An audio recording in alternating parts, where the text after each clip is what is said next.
جی السلام علیکم، میں ہوں وقاص علی ملک اور میں ہوں آپ کا لیگل ایڈوائزر۔ ہمارا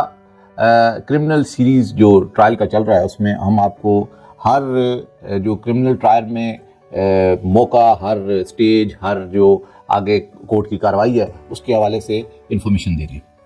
ابھی تک جو انفارمیشن آپ کو دے چکے ہیں اس میں لاسٹ جو تھا وہ تھا 169، یعنی کہ ڈسچارج جب پولیس بناتی ہے تو پولیس جس وقت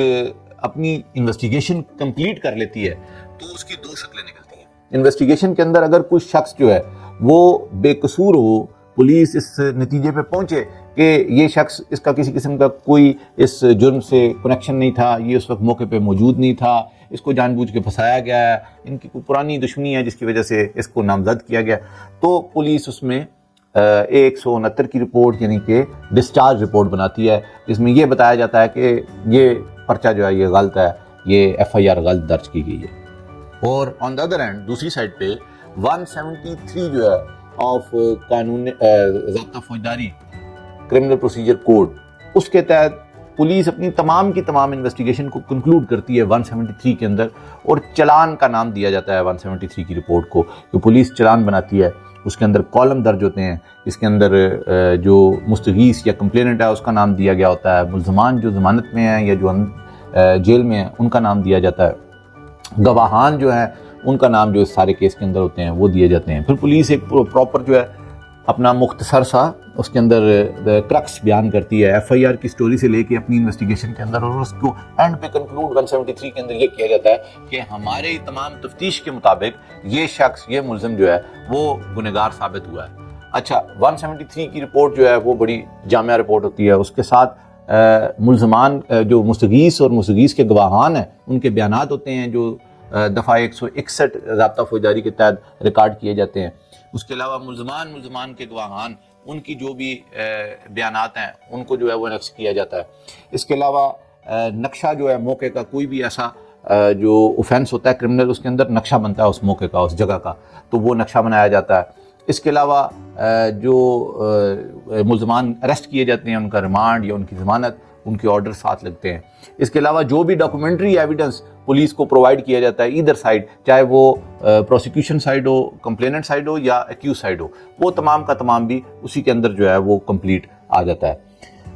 جو 173 کی رپورٹ ہے وہ اس کے اندر پولیس چلان پیش کرتی ہے اور عدالت کو یہ بتاتی ہے کہ ہماری انویسٹیگیشن کے مطابق یہ جو ملزمان نامینیٹڈ تھے یہ واقعی قصوروار ہیں، ان کے خلاف عدالت جو ہے وہ ایز پر جو پروسیجر ہے وہ پروسیڈ کرے۔ اور 169 جو ہے، جو اس سے پہلے آپ کو بتا چکے ہیں ڈسچارج رپورٹ، وہ بھی کورٹ میں جا کے سبمٹ کروایا جاتا ہے، اور کورٹ کی ڈسکریشن ہے کہ وہ جو 169 کے ساتھ ڈسچارج رپورٹ کے ساتھ پولیس نے شفایت لگائے ہیں یا ڈیٹیلز لگائی ہیں تو کیا اس سے مطمئن ہے کورٹ، تو پھر وہ اس کے ساتھ ایگری کر لے گی ڈسچارج رپورٹ کے ساتھ، اور تب جا کے ایف آئی آر ختم ہو جائے گی۔ اور جو 173 کی رپورٹ ہے، 173 کی رپورٹ کے اندر پولیس چلان بنا کے دیتی ہے، چلان بنا کے یہ پروسیکیوشن برانچ جو ہے اس میں جمع کروا دیتی ہے۔ جب پروسیکیوشن برانچ ایک برانچ ہے جس کے اندر جو جنرل پروسیکیوٹرز ہوتے ہیں وہ سارے کو دیکھتے ہیں، اس کے اندر کوئی ایسا لکونہ تو نہیں، کوئی ایسی چیز تو نہیں، وہ لیگلی ساری چیزیں دیکھنے کے بعد اس کو فارورڈ ٹو دا کورٹ کر دیتے ہیں۔ اس کے بعد یہ جو ہے یہ کورٹ پہ جاتا ہے۔ اگر کسی قسم کا کوئی لکونہ ہو یا کوئی کمی بیشی ہو تو وہ پھر دوبارہ اسی تفتیشی کو واپس بھیجتے ہیں کہ اس کو یہ کمپلیٹ کر کے پھر ہمارے حوالے یہ چلان کیا جائے۔ اگر وہ کمپلیٹ ہو جاتا ہے تو وہ چلان پھر کورٹ میں چلا جاتا ہے، اور وہاں سے آگے پھر کرمنل کیس جو کورٹ میں ہے اس کا ٹرائل سٹارٹ ہو جاتا ہے جس دن 173 کی رپورٹ ملتی ہے۔ 173 کی رپورٹ جمع ہونے سے پہلے جتنے ملزمان ہیں وہ چاہے بیل پہ ہوں، اگر تو جیل میں ہے تو وہ تو ان کی روٹین میں حاضری ہوتی ہے، پر اگر وہ بیل پہ ہوں تو پھر پرچہ یادداشت بنا ہوا ہوتا ہے جس میں ان کو آف اینڈ آن جا کے کورٹ تاریخ بتا دیتی ہے، اس پہ جا کے ان کو اپنی حاضری لگوانی پڑتی ہے، اور اس کے بعد 173 کی رپورٹ سبمٹ ہونے کے بعد پھر ایک روٹین میں جو ہے وہ کیس کا ٹرائل شروع ہو جاتا ہے۔ تو میرے خیال میں آپ کو 173 کے ریگارڈنگ، چلان کے ریگارڈنگ انفارمیشن مل گئی ہے، اور اسی حوالے سے کہ کرمنل ٹرائل میں آگے اس کے بعد کیا پروسیجر، کرمنل کورٹ کہاں سے جو ہے وہ کیس ٹیک اپ کرتی ہے، اور اس کے بعد کورٹ کی پروسیڈنگ کیا ہوتی ہیں، اس کے بعد وہ آگے پروسیجر ہے، تو وہ بھی ہم نے اگلی ایپیسوڈ میں بڑا ڈیٹیل میں ایکسپلین کیا ہے۔ امید کرتے ہیں ان تمام جو انفارمیشن آپ کو دی ہیں آپ کے لیے ہیلپ فل ہوں گی، آپ کے لیے مفید ہوں گی۔ ہماری ویڈیو کو شیئر کرتے رہیے گا اور دیکھتے رہیے گا تاکہ آپ کے علم میں اضافہ ہو۔ Thank you very much.